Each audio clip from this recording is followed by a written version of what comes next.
अस्सलाम वालेकुम दोस्तों, अज तुहाडे वास्ते माशाल्लाह दो पट्ठा ने कन्फर्म गब्बड़ ने 4-4 महीना दियां ते माशाल्लाह खूबसूरती भी चेक कर सकते हैं। दुम बिल्कुल है माशाल्लाह सीधी ने पई ते वाइट आख दे ते कन्ना दी लेंथ भी वेख रहे हैं कितने माशाल्लाह लंबे कान और खूबसूरत माशाल्लाह पट्टा पियां। शुरू तो तुहानूं वीडियो का टुआ फिरा के विखा रहे कि तुहानूं पता लगे कि माशाल्लाह सेहतमंद हैं, कोई लंगड़े लुलो नहीं हैं।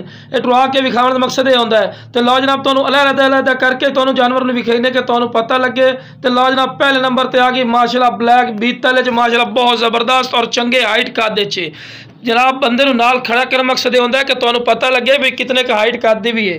तो लो जनाब तुहानूं तल भी विखा रहे हैं जनाब चंगा दिन खीर का चड्डा ही बनाई खलोती है पई 4 महीने की कन्फर्म गब्बड़ ने ते बिल्कुल वाइट अख दे विच तोता फेस ते बैठ में पिछले मुड़वे सिंह सु माशाल्लाह ते कन्ना की लेंथ जनाब 18 तो 19 इंच माशाल्लाह कान लंबे सू। कन्ना की लेंथ भी वेख रहा चमकदार पछम ने डबल हड्डी दे विच पई और क्वालिटी वाली जो भाई शौक रखना चाहता जनाब बीतल का तो इस तो बाद क्वालिटी कोई नहीं होती है, कोई भी क्वालिटी की कमी ये कोई नहीं है जनाब।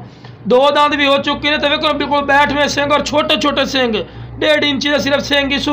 तो लो जनाब चारा भी रोजाना की रूटीन खवा के जानवर में विखा रहे कि तुहानूं भाई पता भी लगे।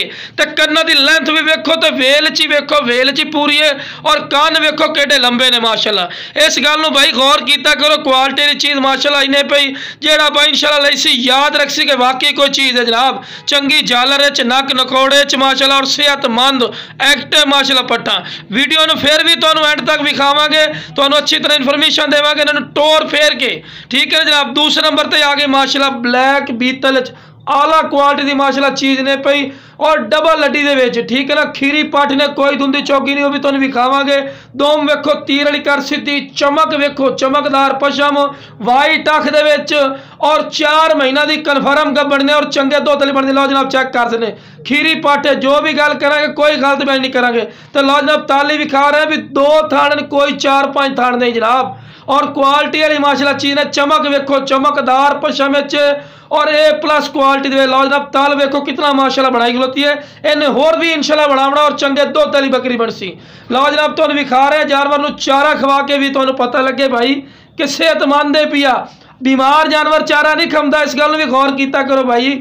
और क्वालिटी वाली माशाल्लाह पट्ठा ही ने बिल्कुल मुनासिब तरीन राइट इंशाल्लाह लिसा भाइयों नूं जेड़े भाई इंशाल्लाह राबता कर सन उन्होंने राबते की कदर कर सन और बिल्कुल प्यार मुहब्बत वाला राइट लिसा है। तो माशाल्लाह इस तो बाद क्वालिटी कोई नहीं होंदी। अगर मंडियां लगे जाओ इन्हों दी चीज़ों का तुहाडे कोल एक दा भी 30-32 हज़ार रुपया मांग ले सन, लेकिन अपना नजायज़ रेट बिल्कुल मुनासिब हो सी।